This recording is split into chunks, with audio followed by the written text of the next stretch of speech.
But a shop was built right across the street, and it stands by the sunrise used. Hi guys, welcome back to my channel. Today's video is going to be about minimum wage jobs that you can get as soon as you land in Canada. Some call them survival jobs, some call them low-income jobs, some call them jobs that you don't require any experience. But in all, I'm going to be sharing some of the jobs that you could get as soon as you land in Canada. They don't require any form of experience. You could use them to gain the Canadian experience, and they are also minimum wage and just all of the good stuff that you need to know about these kinds of jobs. So if you're here for the first time, please remember to hit the subscribe button. And if you're a returning subscriber, thank you for always engaging on my content. I really appreciate that. So diving in fully, I'm just going to be looking at my phone here real quick just to go over the notes that I made as I was researching about this. I hope you find this information useful. Remember to like, comment, and if you know other jobs that I probably didn't mention here, please also list them in the comment section. Share this video with newcomers to Canada who would find it helpful. Thank you very much. So now, these jobs, most of them, the ones I'm going to be talking about today, are minimum wage jobs, and I am in Alberta, and the minimum wage here is $15 an hour. It's different for every province, so you just need to check what's obtainable in the province where you reside.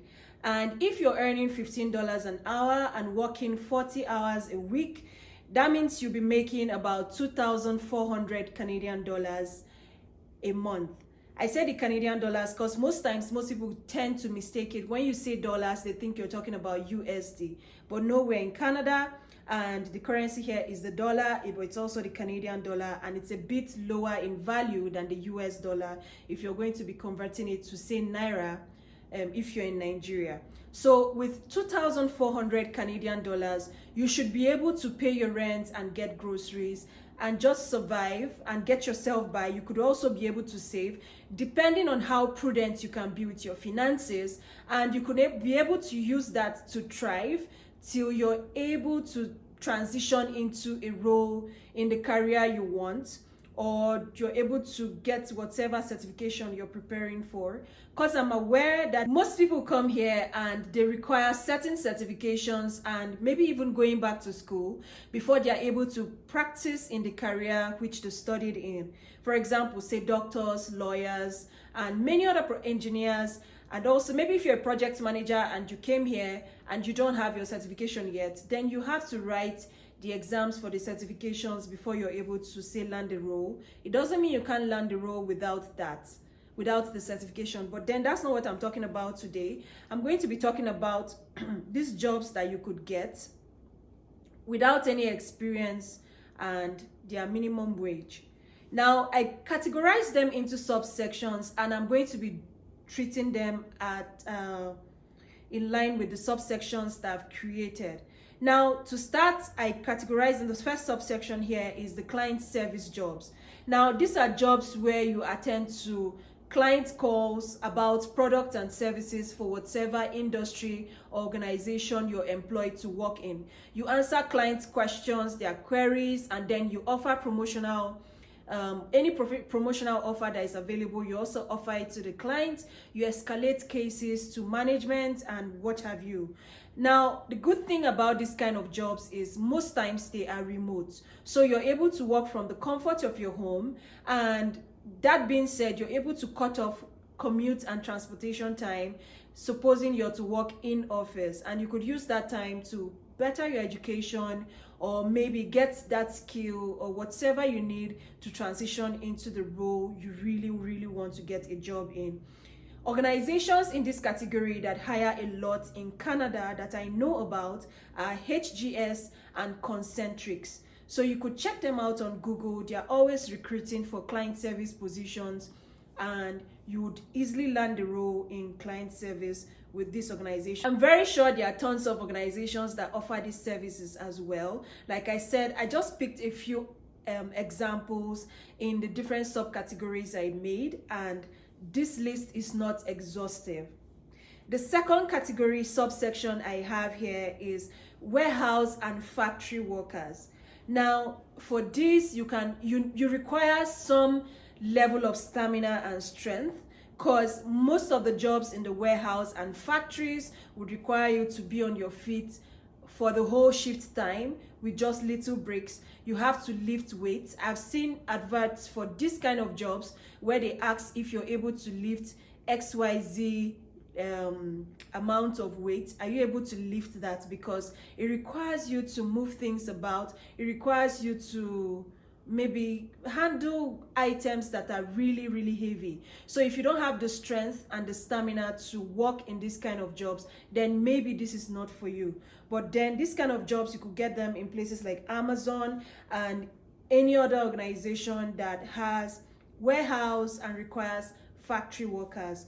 It's also important to note that some of them may require a forklift license, and also some of them may be willing to train you to gain that license. It is important to check and find out which organization, the requirements for each organization, and know if it is something you can do.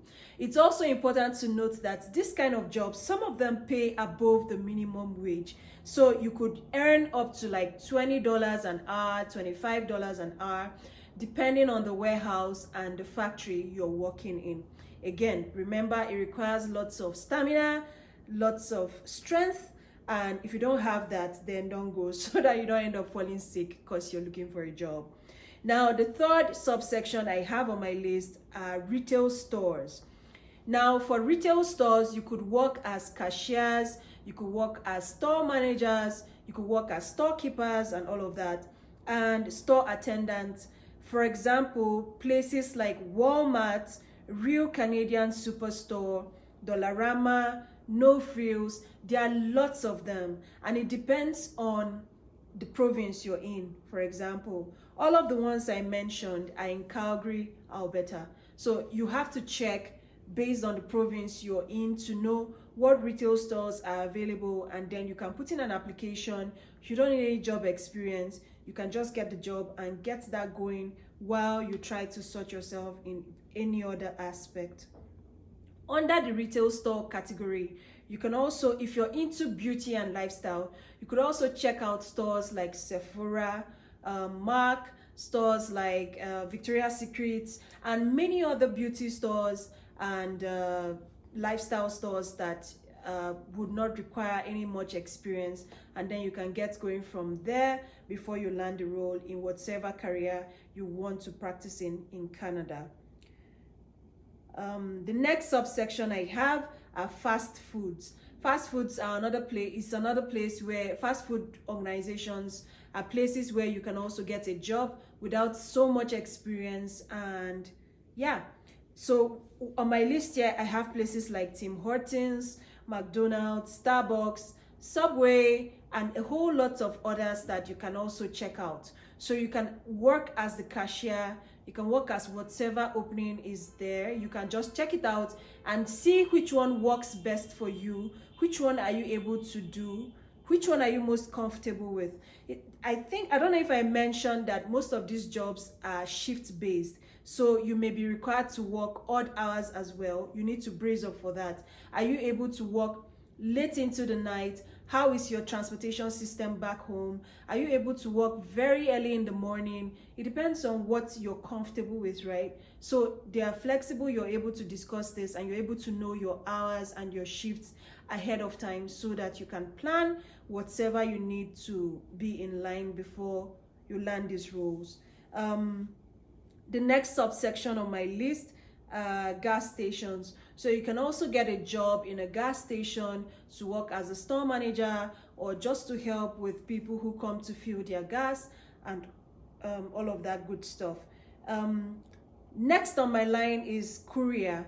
So if you came to Canada, if you're in Canada or you're planning to come, and let's say you're here already and you got a car to help you with transportation, and you don't have a job yet, you could choose to do courier services. If you're planning to come to Canada and first on your list is to get a car in order to aid your transportation, you can also use that for courier services while you await that dream job you want. So you could do jobs like Skip the Dishes, DoorDash, Uber Eats, Uber itself. you could do all of that. And it's important to note that tipping is a culture here. So aside the income you're going to make, which is fixed, you could also get tips from good-hearted people who could tip you, and that would really come in handy for you as well. It's also a really good income source. For the courier jobs, you would need a valid driver's license. If you're in Alberta, particularly Calgary, because this is where I am and I'm able to speak for Calgary, you need a class 5 license, because that's what's going to help you drive around without any form of restrictions. If you have the class 7, then you would require a class 5 person to always be in the car with you, and I'm sure not everybody has the luxury of time to just be with you in the car for everything you need to do. So you need to get your class 5 license so that you're able to drive around without any hitches. Also, you need a car, obviously. You need a car. I learned some people are able to deliver with bicycles, but I'm not sure you want to be delivering with that in this cold. For example, it's been snowing the whole of yesterday, and right now, looking out my window, I'm not so sure if it's snow I'm seeing or it's rain. The weather has been erratic, right? You really don't want to be in a situation where in the process of looking for a job, you end up falling sick. So you need a car, you need a valid driver's license so that you're able to do all of this without any hitch. In all of this, right, in all the jobs I just mentioned, it is important to note that references are such a huge thing here in Canada. If you have someone who can refer you, your chances of getting the job would be really high.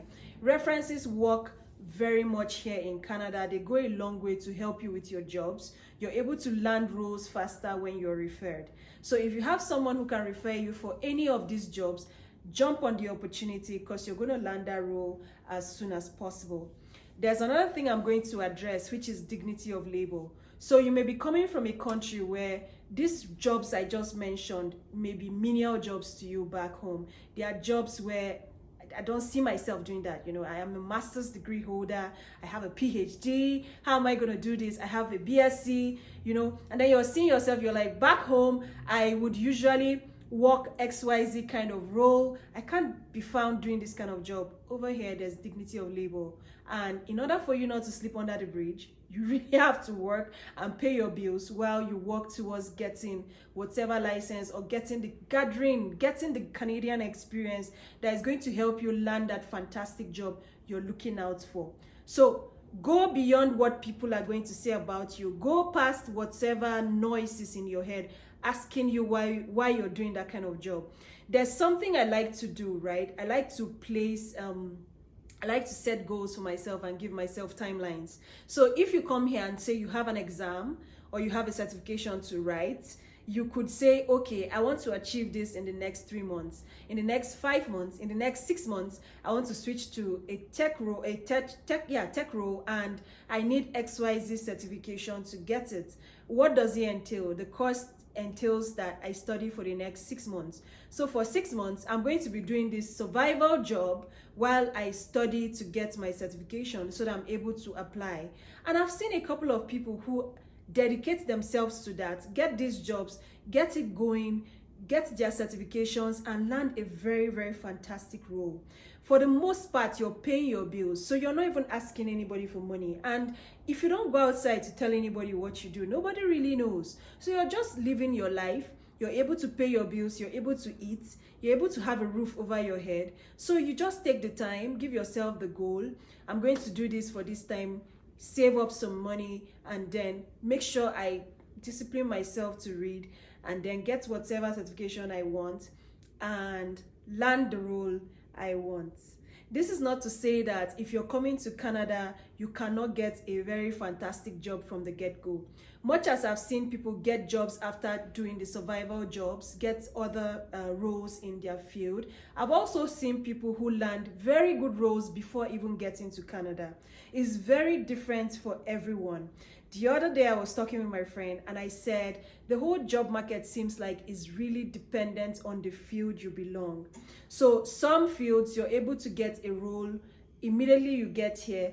Other fields, you have to go through the eye of the needle before you get a job. So what works for A or your friend might not possibly work for you. You shouldn't, because, oh, this is not how this person found it, think that yours is going to go that way. And no, I'm not wishing you bad.